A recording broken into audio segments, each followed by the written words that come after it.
Hello guys, Genesis chapter 28 verse 11, it reads, "He reached a certain place where he decided to camp because the sun had gone down. He took one of the stones and placed it near his head. Then he fell asleep in that place and had a dream. He saw a stairway erected on the earth with its top reaching to the heavens. The angels of God were going up and coming down it, and the Lord stood at its top. He said, I am the Lord, the God of your grandfather Abraham, and the God of your father Isaac. I will give you and your descendants the ground you are lying on." Right, I'm sure you all know this story. This is the story of Jacob. Jacob had just left his father's land, and he was instructed by his father Isaac to go to his mother's land, and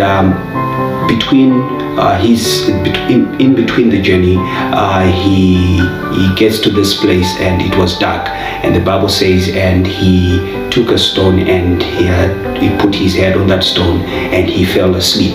But whilst he was asleep, there's something that happened. He had a dream, and in that dream there was an open heaven, and in that open heaven there was a staircase where angels were ascending and descending, and God was standing above that staircase, and he begins to speak a blessing over his life.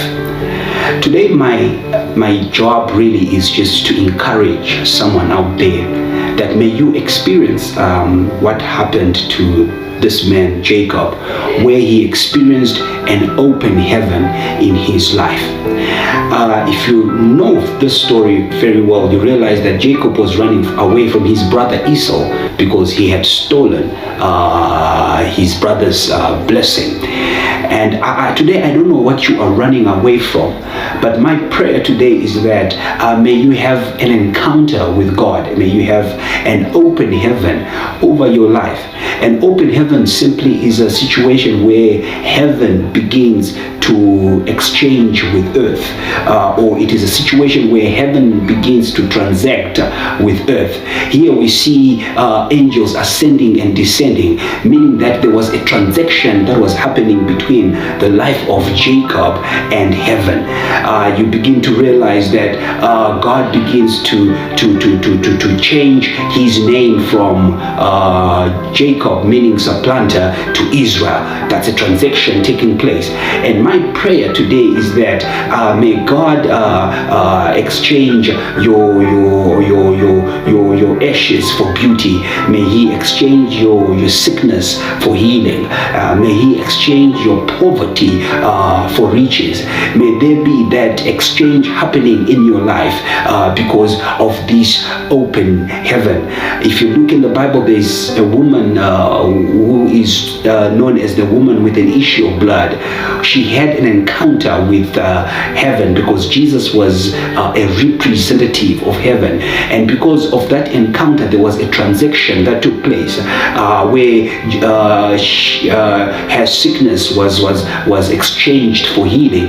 Not only that, everything that she had lost, it was restored, because the Bible says, and she was made whole. I pray that may heaven cause your life to be restored back to wholeness. I don't know what you may have suffered all these years, but may there be a transaction between heaven and your life, and may that transaction cause your life to be restored. I pray and hope that somebody has been blessed by this word, and I also pray that your life will be transformed simply because of the transaction between heaven and earth over your life.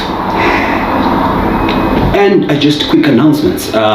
Movement Church, today it's Wednesday. I want to encourage you guys to attend life groups, like I've been saying throughout for the past 2 weeks now, that we now need to start planting life groups in various homes, and I just want to encourage you guys to be part of life groups.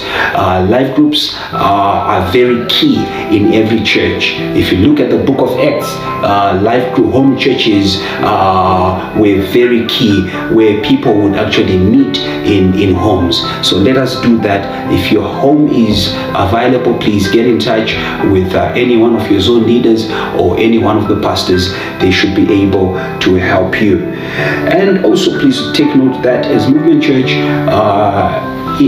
we have opened up the building, but one of the things that I want to say is that we are very much compliant with the government regulations and of course with the WHO protocols, and we are whereby we are sanitizing. We are very we are looking at everybody, coming in, and they are being sanitized, and also wearing of masks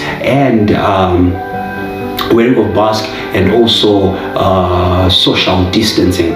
So please, when you come to church, do not forget your mask. And also I want to encourage you guys just to communicate well with the ushers, as they will be guiding you in terms of how you're supposed to conduct yourself in church as far as the WHO protocols are concerned and the government regulations are concerned. May God richly bless you. Until we meet again, bye bye for now.